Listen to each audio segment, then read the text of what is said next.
Hey there, everybody. So I wanted to talk to you today about placenta encapsulation and consuming your placenta. So this is something, it's a service that I offer.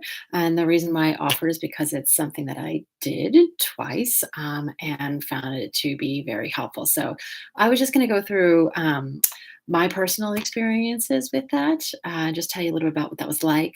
So after my first son was born, he's 6 now. Birth did not go anyway the way that I wanted or planned, but I had a super great team and was very supportive the whole time. And so, in fact, after we came home from the hospital, I was still on this crazy baby high. I was just, my endorphins were just through the roof. I felt great. I was dominating, I'm breastfeeding, I'm cleaning the house, like I'm running on no sleep, no problem. I feel great. And I think it was about day 5 where, all that sleep deprivation and like those happy hormones just kind of went, woo, and they tanked hard. And I went from being on cloud 9 to just feeling sad. Like, I remember a friend of mine was visiting and she came in and, I was just lying in bed and up the covers under me. And it was just the middle of the afternoon. And she was like, "Are you okay? Like, what's going on?" And I was like, "I don't know. I just don't feel good." And that was right about when my capsules were ready. So I did start taking them. And it's not like I went back on cloud 9, but did, it leveled me out.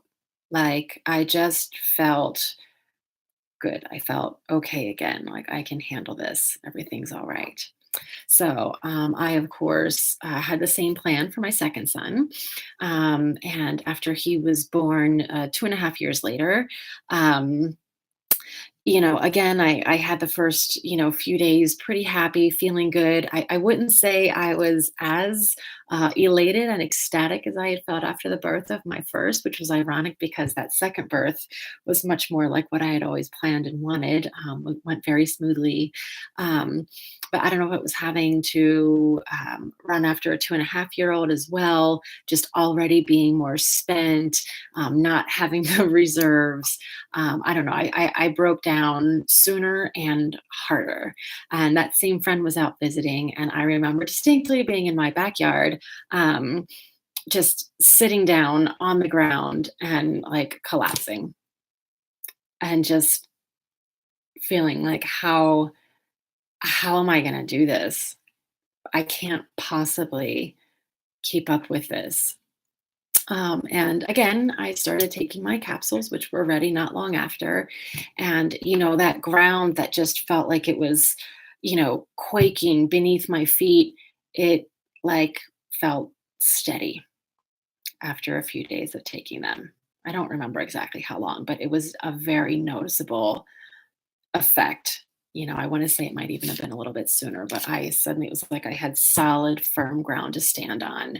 And again, it wasn't like I was super mom, but I was like, okay, I didn't feel like I was drowning. And completely overwhelmed with caring for this new baby and my toddler as well. So, yeah, I became a placenta encapsulation specialist just because it was so valuable to me, and so I certainly wanted to be able to offer that to my doula clients. So we have no idea really why it works, or if it works. There are plenty of people who just totally turn their nose up at it, say it must be a placebo. That's entirely possible. It might be a placebo. I don't know. But I personally just, as a woman who follows my cycle and I'm very like aware of how I feel, like just month to month with those hormone fluctuations, like I am full well attuned to like the power of hormones. And so my best guess is that yes, it is those pregnancy hormones that are still in the placenta.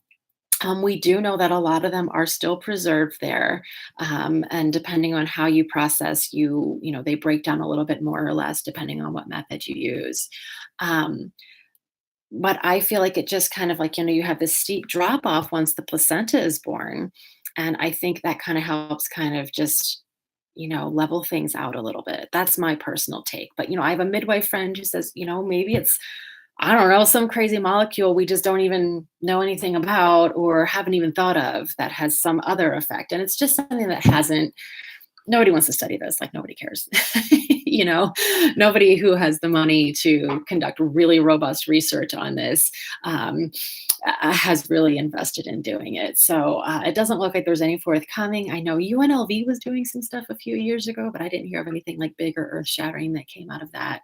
So if you guys know of any, please go ahead and like comment and post links or whatever.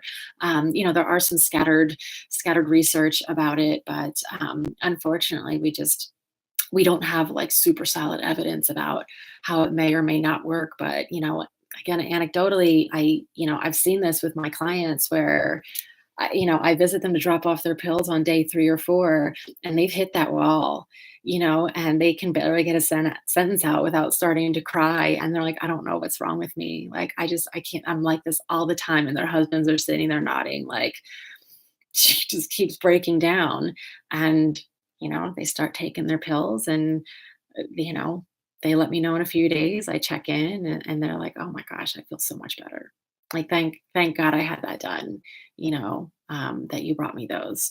So, I'm a believer, make of it what you will. And just to give, anybody who doesn't know much about it, I just thought I would show you, this is basically what a placenta looks like. It is the organ your body grows this in the first trimester.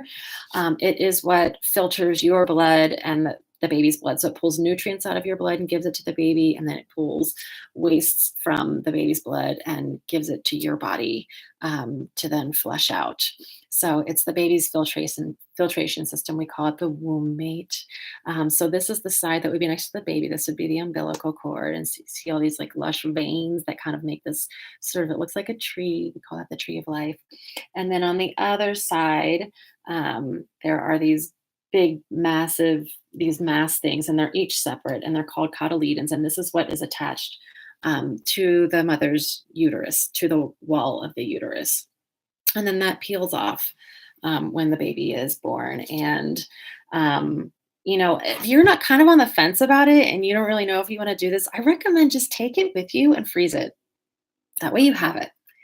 Just put it in 2 Ziploc bags, double Ziploc it, put it in these freezer bags, take it home, put it on ice, take it home with you, throw it in the freezer. And then you know what? You have it there in case you decide later, like, you're really struggling maybe with some postpartum blues or depression that you just can't shake.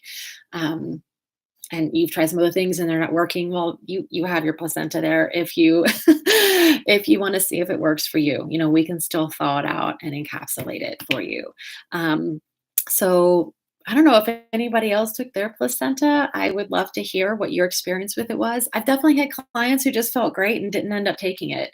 Like, I encapsulated for them and they're like, I don't know. I just, they had a great postpartum. So it's like, okay, well, cool. Keep them in the freezer. Save it for maybe your next baby or, even menopause. Anytime you do that hormone replacement therapy, there are different stages in life. You might bust those out 20, 30 years from now and find them really useful. So, yeah, if you have questions, of course, feel free to post those as well. I'd love to, you can always call or email also. I'd love to hear from you. My website is thedesertdoula.com if you want to check in with me there. And I hope this was helpful and informative if anybody out there is on the fence about this placenta encapsulation thing and what it may have to offer. So thanks, and everybody have a good day. Bye.